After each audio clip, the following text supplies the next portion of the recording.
Assalamualaikum warahmatullahi ta'ala wabarakatuh. Alhamdulillahilladzi hadana lihada wa ma kunna linahtadiya laula an hadana Allah. Asyhadu an la ilaha illallah wahdahu la syarikalah. Allahumma salli ala sayyidina Muhammad tibbil qulubi wa dawaiha wa afiyatul abdani wa shifaiha wa nuril absari wa dhiya'iha wa ala alihi wa sahbihi wa barik wa sallim wa ba'd. Alhamdulillah, sekali lagi kita dapat bertemu pada pagi ini dalam ruangan motivasi pagi. Pagi ini pula topiknya isteri yang salihah.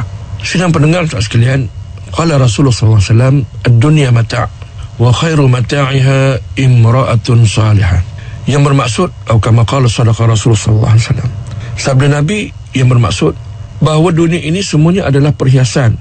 Dunia ini semuanya adalah merupakan tempat kita bersuka-suka, bersenang-senang, berseronok-seronok dalam batasan-batasan yang dibenarkan. Tetapi yang paling hebat sekali, perhiasan yang paling hebat dan sempurna adalah seorang wanita yang solehah. Wanita yang solehah ini isteri yang solehah. Kalau ibu yang solehah, ibu yang baik. Sebab itu alhamdulillah, saya merasa bersyukur kerana saya hari ini datang ke konti Radio IKIM ni dengan dua manusia yang hebat. Yang pertama, saya bawa ibu saya yang melahirkan saya, dan yang kedua isteri saya yang juga menjaga saya dan kebajikan saya dan anak-anak saya. Isteri jatuh nombor 2 tuan-tuan. Nombor 1 ibu. Sebab itulah bila sebut imra'atun salihah di sini, bukan Nabi maksudkan hanya dengan isteri yang soleh, yang solehah, tapi juga ibu yang solehah. Daripada ibu yang solehah itu akan lahir anak yang soleh, dan daripada isteri yang solehah itu akan lahir anak-anak generasi yang solehah. Sedang pendengar sekalian, bila sebut soleh, soleh ni apa dia? Soleh ni makna sahih. Sahih diddul marid. Kalau dalam bahasa Arab, sahih ni maksudnya lawan bagi yang sakit. Sebab tu sahih dan soleh ini penting. Anak-anak yang sahih, yang soleh itu maknanya yang sihat. Nakkan anak yang sihat, ibu kena sihat. Cara hidup ibunya kena sihat, pemakanan ibunya kena sihat, minuman ibunya kena sihat, akhlak ibunya kena sihat, ibadat ibunya kena sihat, pakaian ibunya kena sihat. Maka dapatlah anak-anak yang mempunyai pakaian yang sihat, makanannya yang sihat, kesihatannya yang sihat, akal pemikirannya yang sihat, dan kesempurnaan akhlak yang sihat. Sedang pendengar sekalian, apabila kita faham konsep salihah itu maknanya sahihah. Salih bermakna diddul marid. Salih bermakna lawan bagi yang berpenyakit. Yang berpenyakit ini ialah yang tidak mengikut turutan dan perintah Allah Subhanahu Wa Taala, yang tak semayangnya, yang mendedahkan auratnya, yang lalai dengan perintah Allah, yang melakukan perkara yang diharamkan oleh Allah, dan berbagai-bagai akhlak yang dilarang oleh Allah Subhanahu Wa Taala, yang melakukan dosa-dosa besar seperti berjudi, minum arak, berzina, dan berbagai-bagai lagi dosa-dosa lain yang ditegah dan dilarang oleh Allah Subhanahu Wa Taala. Sedang pendengar sekalian, kalaulah kita dapat seorang wanita yang nak menjadi seorang isteri yang baik tadi itu, juga seorang ibu, bakal ibu kepada anak-anak yang soleh dan sahih tadi, adalah isteri yang solehah dan sahihah, maka insya-Allah kita akan jadi seperti mana disebut oleh Nabi sallallahu alaihi wasallam, fazfar bidzatid din taribat siyadak. Wahai umatku, 4 perkara yang dipilih daripada kalangan orang-orang yang beriman dari kalangan wanitanya untuk menjadi isteri. Tunkahul mar'ah li arba'in, limaliha, lijamaliha, walinasabiha, walidiniha. Fazfar bidzatid din, kata Nabi, pilihlah yang beragama. Bukan maknanya rupa tak penting, bukan maknanya harta tak penting, bukan maknanya keturunan tak penting, tapi kalau kamu mengutamakan agamanya, taribat siadak, kamu akan cuci tangan, selesai sebahagian besar daripada tugas kamu untuk mendidik isteri dan melahirkan anak-anak yang dapat dididik dengan baik oleh ibu mereka. Sebab itu penting. Sebab itu namanya ibu.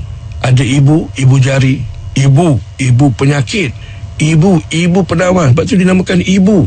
Daripada ibu inilah lahirnya anak-anaknya.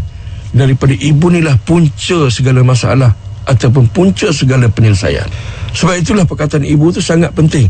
Dan sebab itulah kalau kita lihat, ibu adalah merupakan institusi yang penting. Seperti mana yang disebut oleh Rasulullah SAW, bahawa orang yang paling kita patut berbuat baik selepas daripada beriman kepada Allah adalah ibu kita. Sedang pendengar sekalian, sebab itulah apabila kita bersama dengan isteri, maka hendaklah kita melayan isteri kita dengan sahih. Kita sendiri menjadi suami yang soleh. akhlaknya terjaga, sembahyangnya terjaga, pakaiannya terjaga, auratnya terjaga, segala bentuk ibadatnya itu terjaga, maka suasana di dalam rumah itu akan menjadi harmoni. Sebab itulah kita lihat bagaimana anak-anak itu dapat ditarbiah dengan baik. Apabila bapaknya mula berada di tikar sembahyang, anak-anak akan mengikut. Apabila bapaknya menjaga aurat, anak-anaknya akan menutup aurat. Ini sepatutnya berlaku dalam masyarakat Islam. Tetapi kita lihat pada dewasa ini, banyak daripada kalangan orang-orang Islam yang bapa dan ibunya okey, pakaiannya tutup aurat, tapi bila sampai kepada anak-anaknya, Masya Allah, pendedahan aurat itu berlaku dengan ketara dan tidak pernah ditegur pula oleh ibu bapa yang sudah menutup aurat mereka dengan sempurna. Sedangkan ibu bapa itu tugas mereka ialah menegur anak-anak, mendidik mereka dengan didikan yang sempurna dan memperbetulkan kesilapan mereka. Kemanakah perginya kuasa, kemanakah perginya satu rasa tanggungjawab seorang bapa dan ibu dalam mentarbiah anak-anak. Sebab itu penting apabila kita dapat melahirkan wanita-wanita yang solehan. Kerana kita tahu di akhir zaman ini pula wanita lebih ramai daripada lelaki. Maka kalau ramailah wanita yang rosak, akan lahirlah ramai generasi yang rosak. Sebab itu kita lihat gejala buang bayi sekarang ni, Masya Allah. Kerana ramainya wanita yang rosak, maka banyaklah juga anak-anak yang dirosakkan daripada hasil kehidupan ibunya yang rosak. Maka lahirlah anak-anak yang rosak itu tadi. Anak-anak yang disebut sebagai anak tidak sah taraf, ataupun kalau dalam istilah yang biasa kita dengar di kalangan orang-orang pun dipanggil anak luar nikah.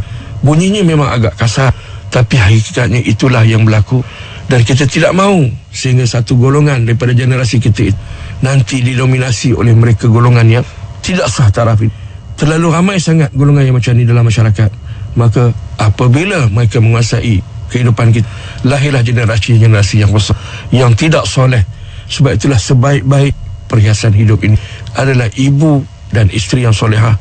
Moga-moga dapat menjadi satu pengajaran, menjadi satu renungan yang baik bagi para suami untuk mendidik isteri mereka, ibu bapa mendidik anak-anak perempuan mereka supaya menjadi anak-anak yang soleh dan juga solehah. Bukan hanya solehah pada diri mereka, juga dapat melahirkan generasi yang solehah pada kalangan generasi anak-anak mereka, sehinggalah kepada keturunan-keturunan yang seterusnya. Sidang pendengar sekalian, inilah harapan kita supaya kita dapat hidup seperti mana disebutkan oleh Rasulullah SAW, bahawa kita berada dalam syurga yang disegerakan, iaitu al-jannatu ajilah, syurga yang belum patut sampai, tapi kita telah dapat mengecapinya. Kerana apa? Kerana kita mengikut apa yang telah digariskan oleh Rasulullah sallallahu alaihi wasallam. Moga-moga ada manfaatnya pertemuan kita pada pagi ini. Yang baik itu daripada Allah yang lemah daripada kelemahan ilmu saya, mohon ampun dan maaf. Sekian aku qawli hadza, astaghfirullahalazim. Wassalamualaikum warahmatullahi taala wabarakatuh.